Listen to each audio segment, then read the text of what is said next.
Hello, and welcome to Who Dares Wins. Well, as you probably all know, today is St. Patrick's Day. And so, as a special Paddy's Night treat for you here on Who Dares Wins, we thought we'd go overboard with the celebrations. So, could you tell us what's in store for us on this night of nights, Philip Pope? Thank you, Rory. Well, later on we had hoped to talk to the Reverend Ian Paisley, but instead he's decided to stay in for the evening with his Bible. Apparently he's only got 4 chapters left to write. But now it's over to Julia Hills for Julia Hills is Ireland. Well, what can I say? A fairy tale land of green valleys and ice blue lochs, a haven of tranquility, magnificent vistas, wondrous geysers, lava rock formation, and of course Reykjavik is one of the most beautiful... Sorry?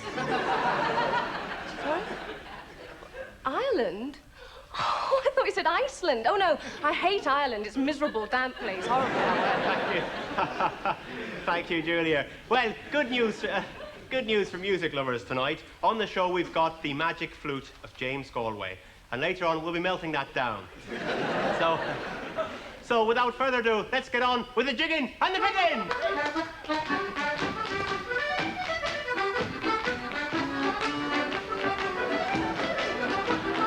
It's not what? It's not St. Patrick's Day. You're kidding. 3 months ago. Sorry. James. Sorry about that. What do you mean it's not St. Patrick's Day? That was March the 17th.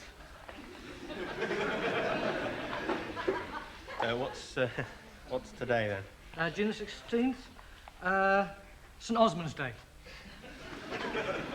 No such saint.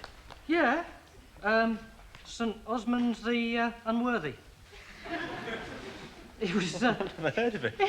It's true, look. He was a 14th century monk who claims the angel of the Lord appeared to him and said, Osmond, if salvation be thine, then thou must go unto the seas and catch 3 mackerel. Mackerel? Which thou shalt wear 1 from thine nose and 1 from each of thine ears. Bollocks. Ears. Yeah. Very funny. No, you're just making... I'm sorry, Ted. You're making stuff. You just don't want to be honest. Rory, can we just get on with the show, please? Can we?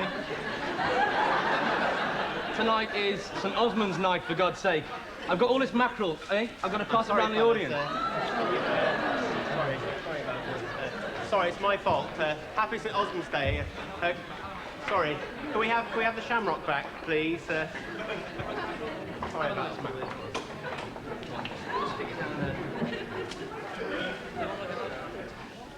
£800 I spent. What? Getting hold of a really good bit of Dave Allen you don't normally see. Really? What was it? His forefinger.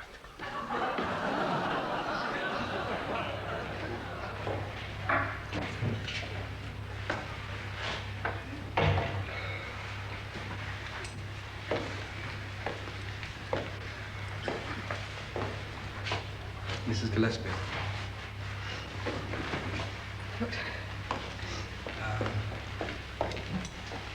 I'm very sorry we've lost your son.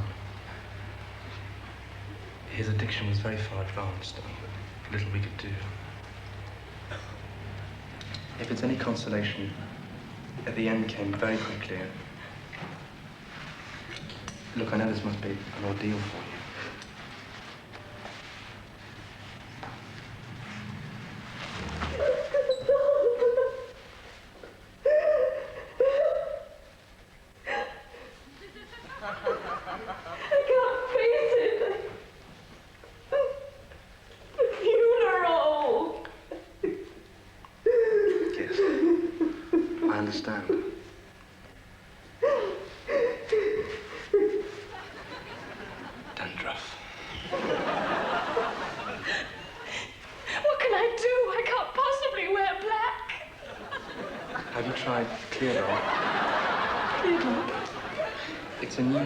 Balanced anti-dandruff shampoo approved by doctors.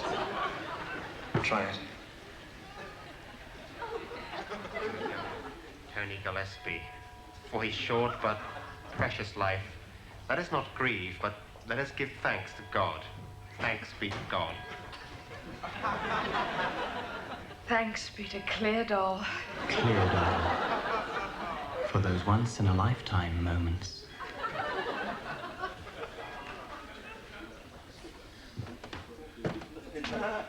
All right, all right. Well, as you probably know, the Notting Hill Carnival is upon us. Oh. All right, all right, all right, all right. Let's go through the procedures, shall we? Thompson? Sarge. Right. I am a large Caribbean lady in traditional costume, right? Yes, Sarge. I am swaying rhythmically towards you, okay? No woman, no cry. Suddenly, I grab you by the arm and start dancing with you. What do you do? Freeze, bitch! Where are the drums? Thompson, Sarge. you haven't quite got the hang of this community policing lark, have you? Sorry, Sarge. Put the stick away. Tunks. Sarge. I am still this large Caribbean lady, all right? Sarge. And now, I'm jovially dancing with you in characteristic, easygoing West Indian fashion, all right? Sarge. Suddenly, you see an ITN camera crew.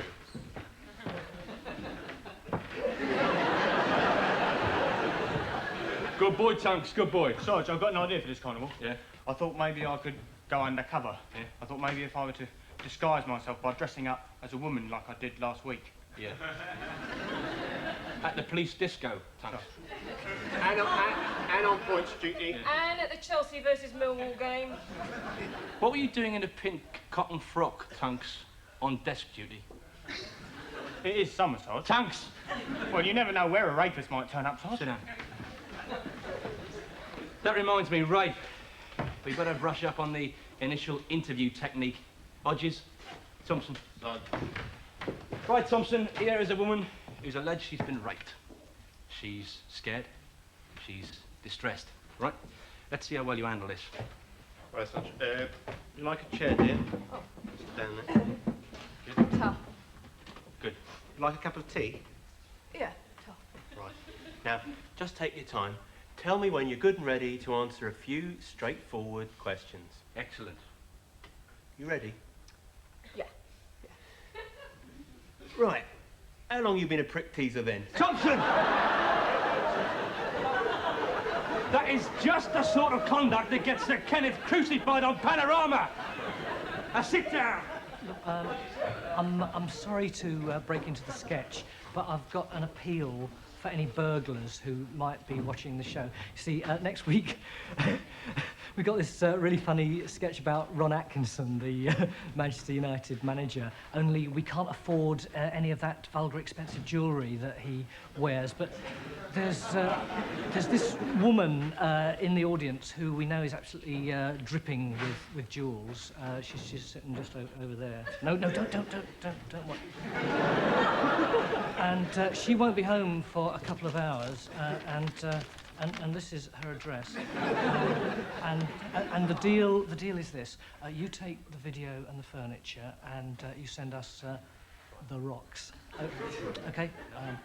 Thanks. So tell me, Thompson, why was it attached with pins in the first place?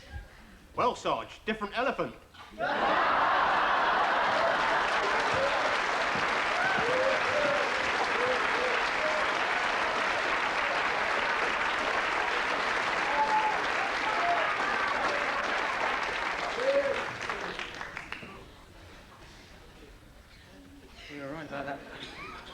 You're right about that punchline.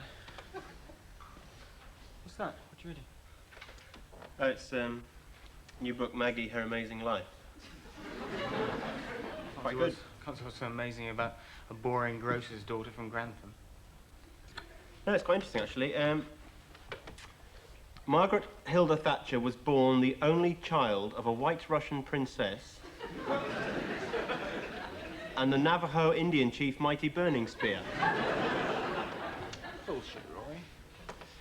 At the age of 10, she led Barbary pirates in 11 rip-roaring years of pillage and skullduggery in the South China Sea. No, she didn't. Look, she went to Grantham Grammar School. In term time, she did. But I mean, in the holidays, apparently she was... roamed the yeah, South China Seas, pirates. yeah, very likely. Hey. What? When she was 14, ancient Tibetan monks taught Margaret the subtle arts of inducing sexual frenzy in men. So much so that by the time she was 30, her list of devoted lovers included Mao Zedong, Perron, Eusebio, Shergar, the Harlem Globetrotters, and Dennis Thatcher. Oh, come on, Rory. You can't seriously expect us to believe that. What? She slept with Dennis Thatcher. They slept together. They didn't actually do anything. Well, what about... I know, what about Mark Thatcher then? Well, he's not their child. Oh, was he adopted?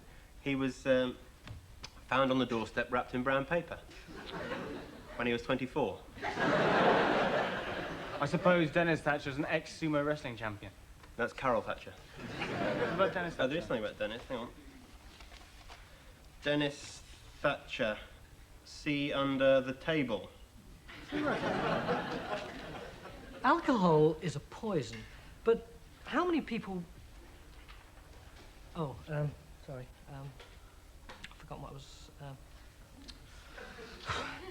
See, thing is, every time I get something interesting to say on this show, Jimmy interrupts me, and well, actually, it's really pissing me off quite a lot, actually. And you don't want to hear about all that. Anyway, alcohol is a poison, but... I couldn't just interrupt you for a couple of seconds, could I? Yeah, sure. Are you sure? Fine. You're a pal. Ladies and gentlemen, as you know, we're a very new programme. And so we're always thrilled to get the odd word of encouragement or support, especially when it comes in the shape of royal approval. Oh, yeah. And yes, and this week, we were all absolutely delighted to hear that Prince Edward, you know, the thinking man's Prince Andrew,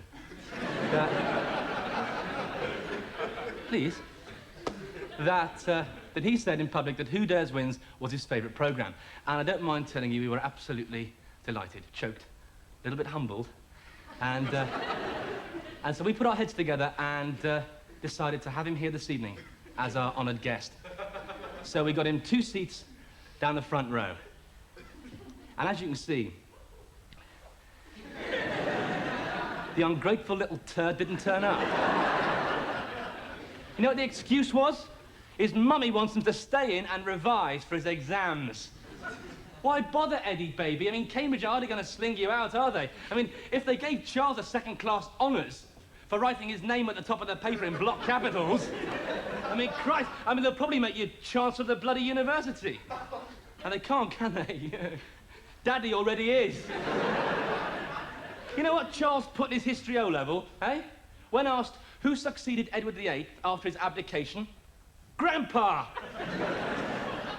Well, don't come running for us for help, Eddie baby, when the revolution gets going and they're hoisting up the old Scargill crest over Buck House and you're going up those steps for the chop and old Willie Hamilton's down below knitting a kilt. Don't bother, because you won't get it. Okay, Tom? Right on, Jim. Right. Alcohol is a poison. By the way, this man's a fine Republican.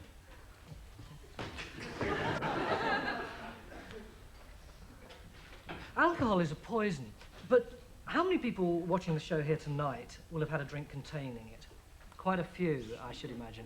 But I wonder how many of them have considered what it can do to their bodies. Quite apart from the damage to their livers, there is, of course, its effect on the nervous system. Now, this is a model of the alcohol molecule, C2H5OH. Now, what happens when this molecule comes into contact with the molecules in the human brain? Well, quite simply, this.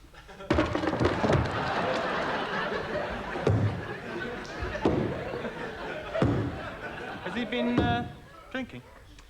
No. Probably stoned.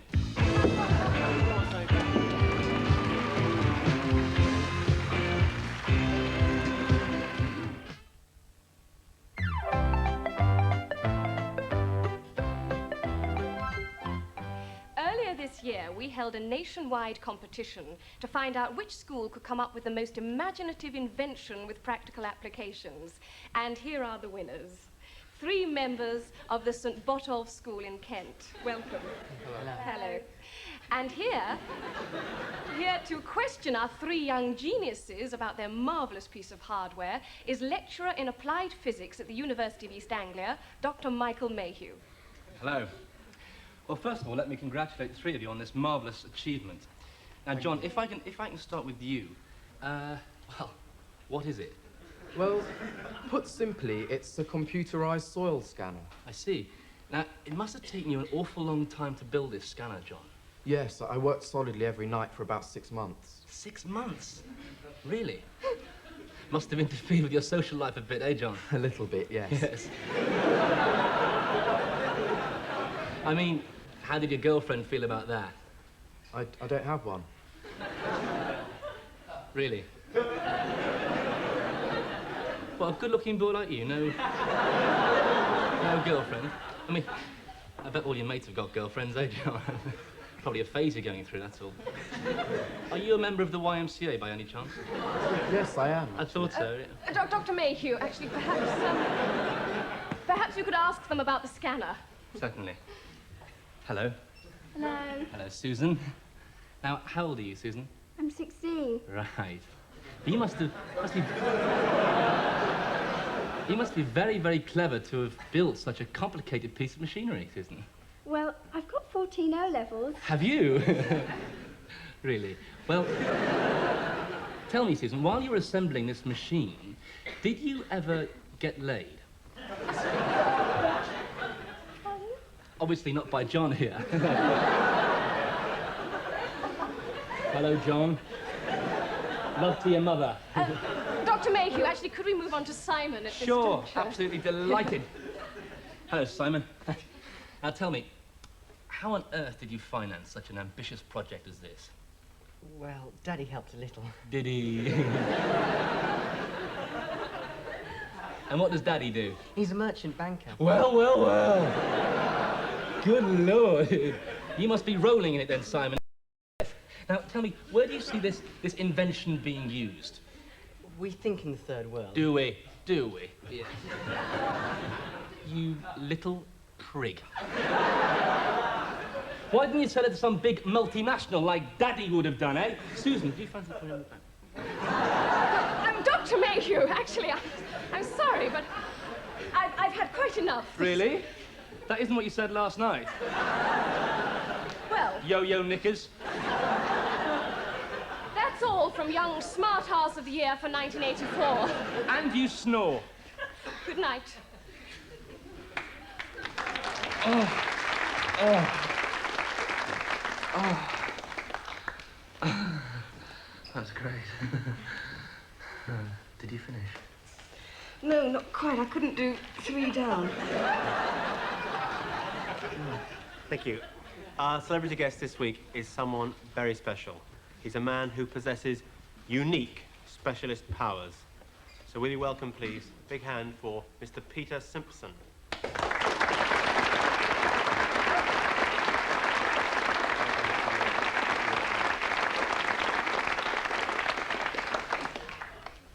Now, Peter. Yes, I do. You possess psychic powers. And apart from that, I believe you can also communicate with the late, great composers. That is, in fact, true. Perhaps you'd like to give us an example. For instance, just last week, I was communing with the spirit of the great Mozart, and he dictated this opus to me.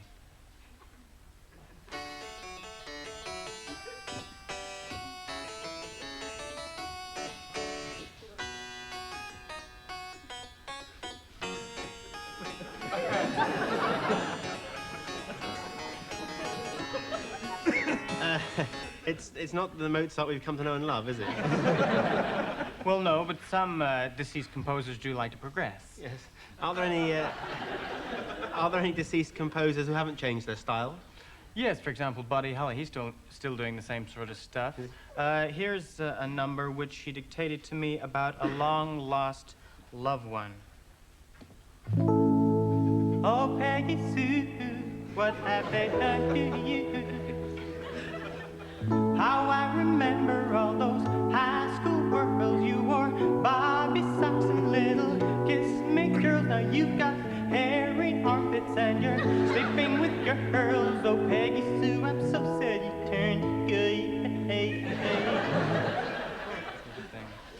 Yes.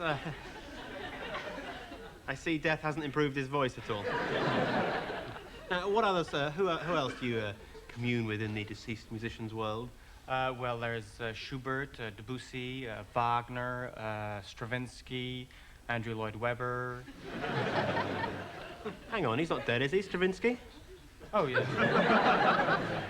Right, well, moment, rather big moment for us, because Peter here has agreed to do live in the studio an actual seance. So, could we have the lights down, please? Now, for this, I need everyone in the audience to hold hands. If you would all hold hands, please, form a chain. And through this chain of vibrant human energy, I will attempt to contact the spirit of Ludwig van Beethoven. Shh, quiet, please. I feel a presence. Is there anybody there? Hello? Is this the spirit of Ludwig van Beethoven? Oh, no, sorry. It is flatmate, Steve.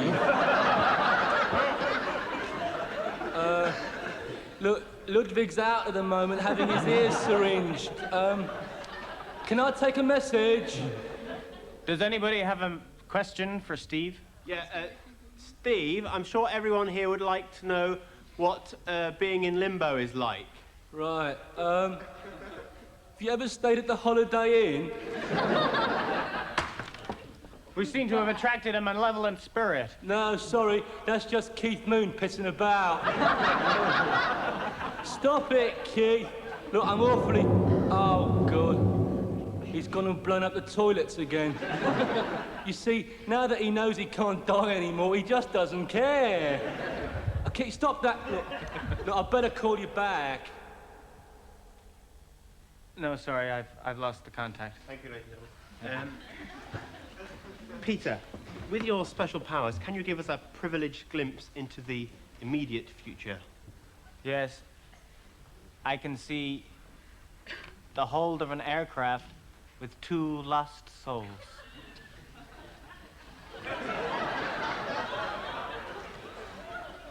Bamboo shoots. Bamboo shoots, bamboo shoots. Bamboo shoots. Bamboo shoots with a bit of tangerine on the top. Bloody airline food. Yeah. Oh. Chi-Chi? Yeah? Why are you called Chi-Chi, Chi-Chi? My real name's Eric. Oh, right. So, who lumbered you with Chi-Chi, then? That geezer at Peking Zoo. What, the one with the stammer? Yeah. He did me. Did he, Wang Wang? Yeah. Simon, actually. Oh, how'd you do? Pleased to meet you, mate. So, where are you off to, then, Eric? I'm going to San Diego Zoo. Oh, yeah? Yeah. Mate with an American panda. Cool. Yeah. I hate these blind dates. Oh, not half. Oh. Oh. What'd she call this one? Nin Nin. Not Nin Nin. Yeah. That's a cracker, Nin Nin. Do you know her? Do I know her? Do you? God blimey, mate. She pulls a train. Everybody's had her. Yeah. There was Den Den, then Don Don, Ding Ding Dong Dong, Long Schlong, Nog Nog and Bonk Bonk. I tell you, she's had more pandas than the Metropolitan Police Force. Where are you off to then? Hong Kong. What are you going to do? Well, I'm thinking of renegotiating this lease with Deng Xiaoping. Really? No, stupid, I've been sent there to mate. With Deng Xiaoping? Well, if he's a big, fat, frigid panda with bad breath, yes, probably. Roll on extinction. Yeah. Who'd bring kids into this world, eh? Absolutely. Yep. I hate bloody kids anyway. So do I. Yeah. That's why I always use one of these. Right. Phil. Phil. What? I have just learnt the art of hypnosis. Oh, go on. It's true. I can put people to sleep by using a key phrase. Really? Hmm? Go on, then. Really? Go on. So, Go on. okay, what's this? Hang on.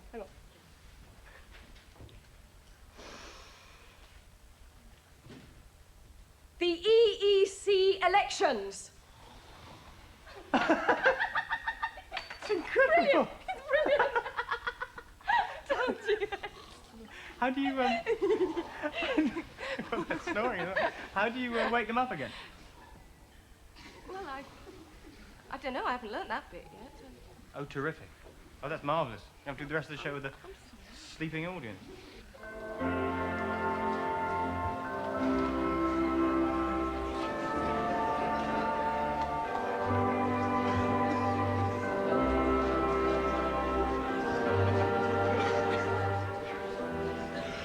Well, we of the Janna faith believe it's fundamentally impossible for a mere Westerner to achieve the inner tranquility that one associates with the mystic Indian religions, unless he or she can gain a genuine insight into what India really means.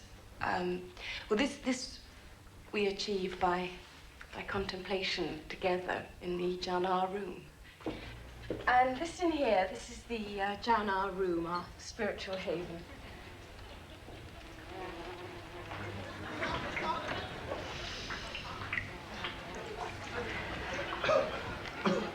Our spiritual leader is the Maharishi Prakeshni Yogi.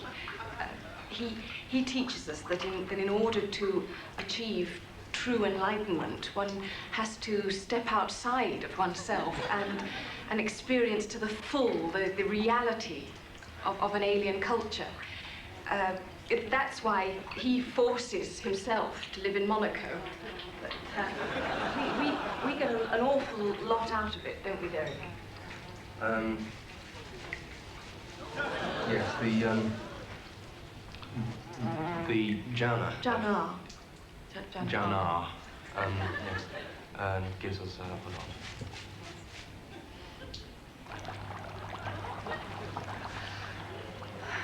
And when we're in here, you see, it's the only place where we can find true peace.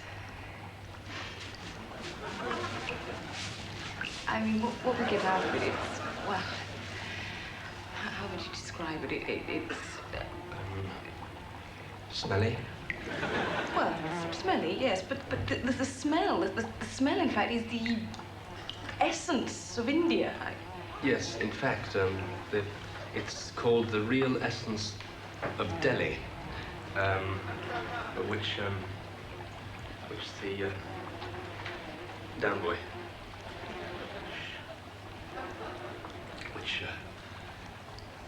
which the Maharishi markets in spray form. Okay.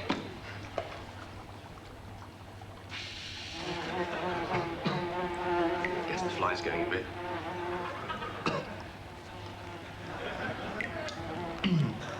Well, the Janna room. Janna. The Janna room is a little expensive to run.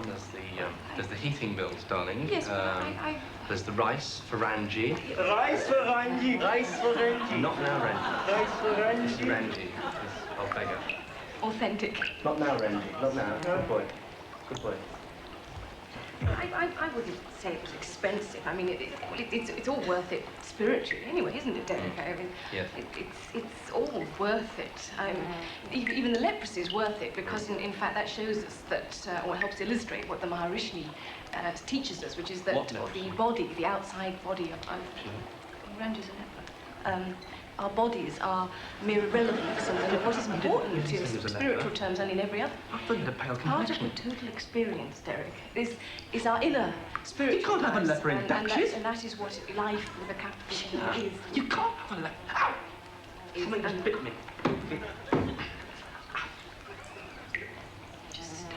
sacred scorpion. The secret scorpion just taking a chunk out of my bloody It's ankle. all part of the scheme of things. I don't give a... You always have to spoil everything. Look, Why can't you be more serene? Racism, sexism, ageism, all contemporary evils, we agree. But there's one other insidious prejudice which can and does sneak into our everyday lives, and that is Heightism.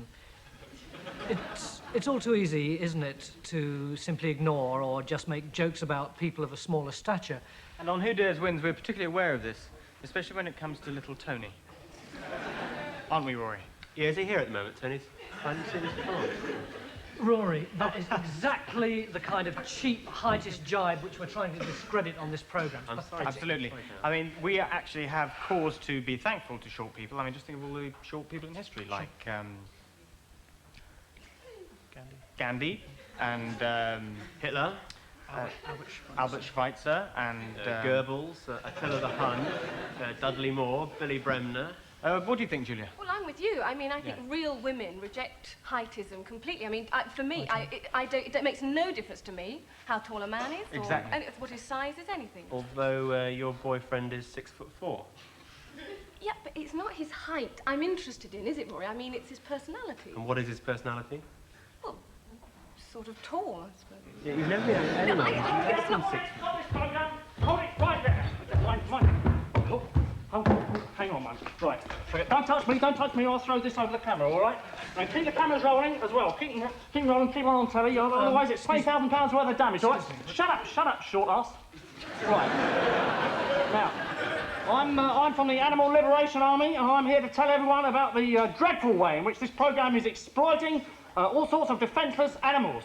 Now, am I on camera here? Camera 3, love. What? With the red light on. Oh, well. Actually, if you move up here, you'll be in your light a bit. Oh, right. That's better. In the light. Yeah. That's better. Right. Okay, now our message is this, that the exploitation of defenceless and... I think this mask is taking away a I bit. should take it off, because facial expression is very important. Yeah, that's what I thought. Yeah. Right.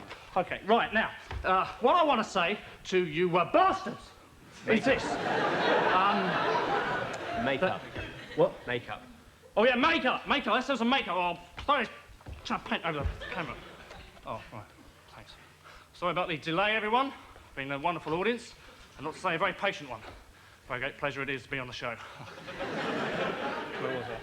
Message to the British public. Oh, yeah, message to the British public is that the exploitation of animals like this is appalling. It's disgusting, and I think it should be stopped. That's all I've got to say. I mean, it's got too far. It's chickens, it's dogs, and in particular, pandas. Now, pandas are an endangered species, and in my opinion, it's humiliating. Bugger off, will you?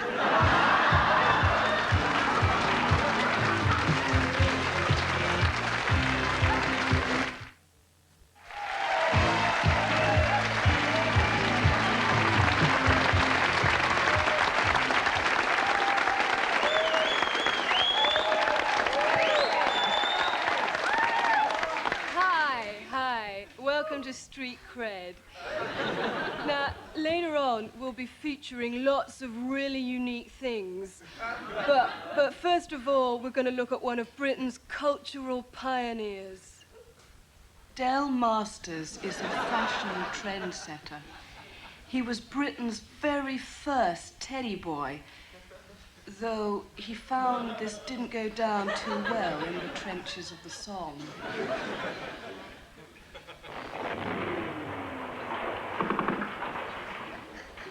Del really disliked the privations of the British Tommy, the constant shortages of food, ammunition, and Brill cream.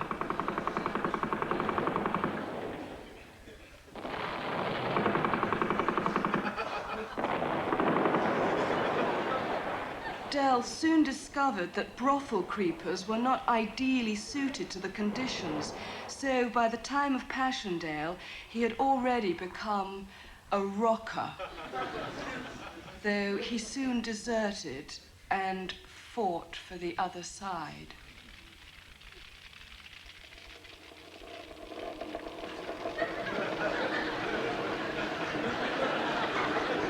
Amazingly, Del was awarded the Iron Cross for single-handedly smashing up a Belgian seaside resort. During the Second World War, Del served with the Transport Corps.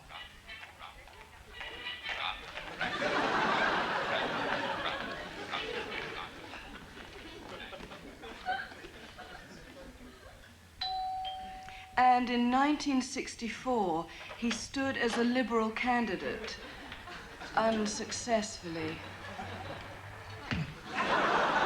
He feels his discovery of punk halfway through the campaign may have contributed to his defeat.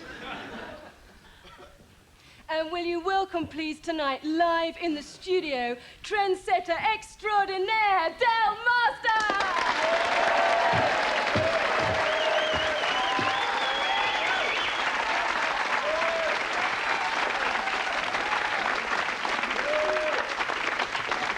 Okay, Del. Sorry I'm a bit late. I had a bit of trouble parking. Really, Yeah, Del, yeah. listen. So this is it. I mean, Yeah. this is the fashion look of tomorrow. That's right, Oh, yeah, wow. yeah. Okay, so what do you call it, Del? I call it my post-Holocaust look. Oh, right. And this is what we'll be wearing, I suppose, sometime next century, yeah? Well, any time after next November, I should think. Yeah. Oh, really? Oh, Yeah. amazing. Oh, listen, Del, would you just turn around and we Sure. have a look at it? I mean, it's sort of a sleeveless smock chemise. Oh, French designed by EC, yeah? Yeah, it's a fertilizer sack from ICI, actually. Oh, really? Oh, Yeah. wow. Oh, and Del, I mean, Yeah. I just love the Yeah. way you deal with the arms. it's clever, I mean, innit? it's too Clever, much. yeah. I mean, how would you describe it? Sort of off the shoulder, really, isn't it? You know. Oh, no, it's too much. Oh, Del, listen, take a seat, Del. Right. So the bit up the top here, I mean, is this to counterpoint the whole effect, yeah? Sorry? The tasting fork. What tasting fork? Well, the tasting fork in your head. Oh, that's where it got to. I've been looking all over for that. We had a barbecue last week. You know how it is.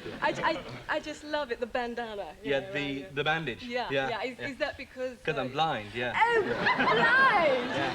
Oh, wow, blind. So blind is the look of the 90s, yeah? Yeah, that's the way I see it, yeah. Oh, crucial. So, Del, tell us, I mean, how do we achieve the blind look? Well, it's a very personal thing. For me, it was a couple of handfuls of lime, whap, right in the peepers. For other people, just a couple of sharp sticks, or it could just, you know, watching too much Richard Stilgoe. I mean, it does depend. It does Right. depend. Listen, but Del, I mean, what we all want to know is, Yeah. I mean, after blind, I mean, what is next? Oh, God, death, I think. Death. Death, yeah. I think we'll all be looking like death soon. Yeah, Oh, yeah, right. yeah. But, I mean, after death, Del, Yeah, I mean, any ideas? difficult one. Yeah. Difficult one. After death, a job in the post office. Oh, Del Masters, thank you so much. Oh, so much.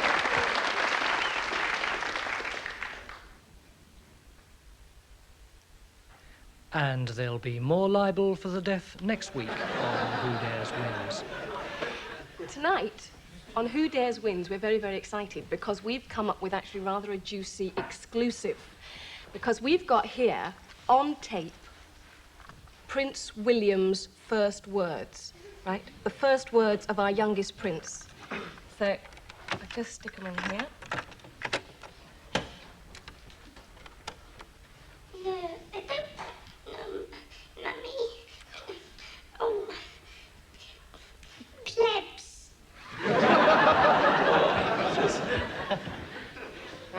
Double rum and coke. Triple gin and tonic. Not now, Sergio. People are watching. You know, I really think he should spend less time with his Auntie Margaret. Well, you know, you'll be pleased to know that that obviously authentic tape has been, we've had an offer for it from the Daily Mail for over £90,000. Next week, we'll be playing you Mark Phillips' first words, if he's managed any by then. I'm not going to talk. I won't tell you. You've kept me here for 12 days. You've broken my ribs. You won't let me sleep. but I won't tell you. I think we're wasting our time here, Lopez. He's a very brave man. I don't think he will crack. No. Senor, would you like a nice drink, huh? A nice cup of tea.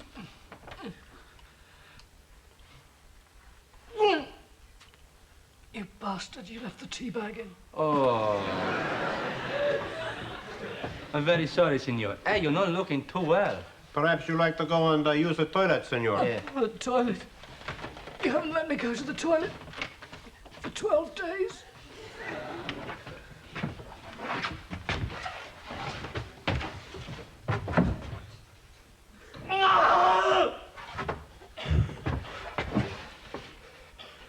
No paper. Oh, dear, oh, dear.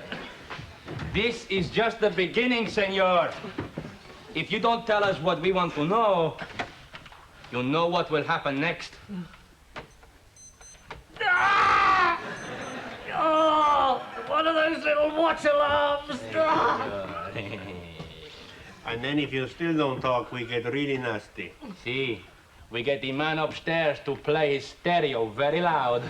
Something with a really heavy bass track. You know, boom, boom, boom, boom, boom, boom. So you won't be able to tell which record he's playing. You won't know if it's Hawkwind or Elton John. Oh, leave me alone. And then, when you're feeling really tired and you want to go to sleep, the fridge will come on. Boom. And inside, all the contents will rattle. But tomorrow, if you're a good boy, we'll let you watch the highlights of the England versus Chile game. Yeah. Huh? And just after it started, we tell you the result. Oh, you swine. You like Kit Kats, sir? Yeah. But tomorrow, we may give you a Kit Kat. But we know tell you a little bit of silver paper on the outside. Oh, all right, I'll talk. We knew you'd see reason, senor. I'll tell you what you want to know. Deirdre Barlow's having an affair with Alf Roberts. I knew it! All that time together in the balcony. And...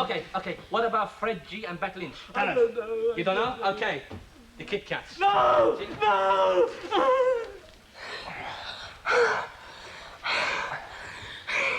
Is it my lips? No. Is it my good looks? Is it my taut, sinewy body? What is it then?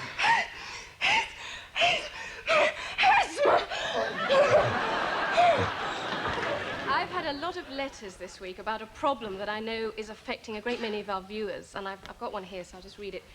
Dear Julia, I'm 15 and I'm sitting exams next week. Can you advise me on how to succeed? Right, well, first of all, always keep your answers short, okay? For instance... How did Alexander Fleming discover penicillin? In a hurry after catching VD.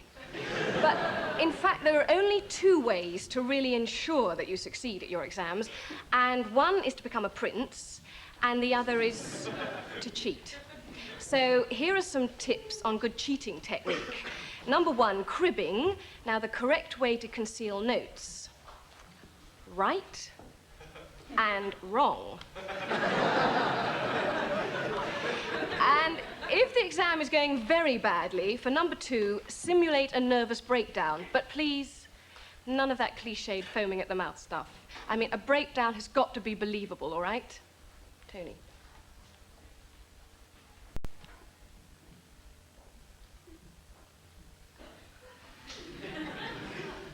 But we're all spiders.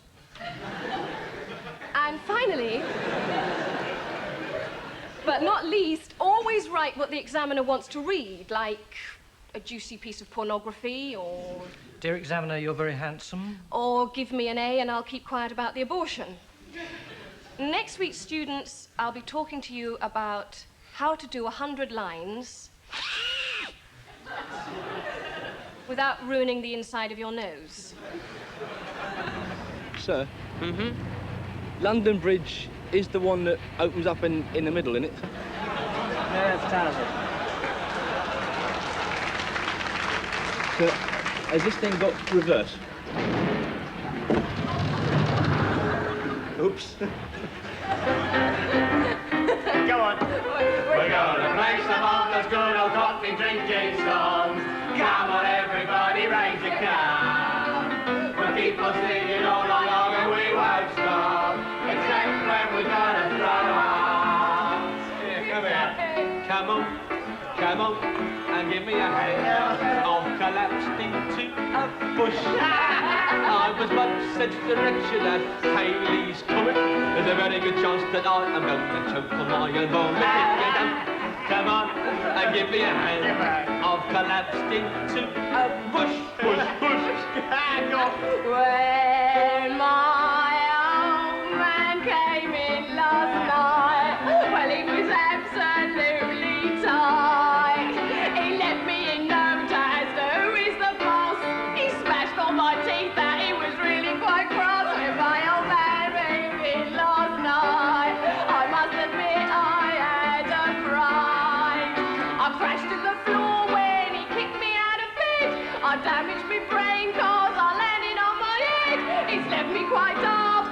Oh, how we laughed when my old man came in last night. I've got cirrhosis of the liver, cirrhosis of the liver. My hands are all a quiver. I've got cirrhosis of the liver. I'm blind, drunk, literally. Get off me, guide dog, to be the death of me. I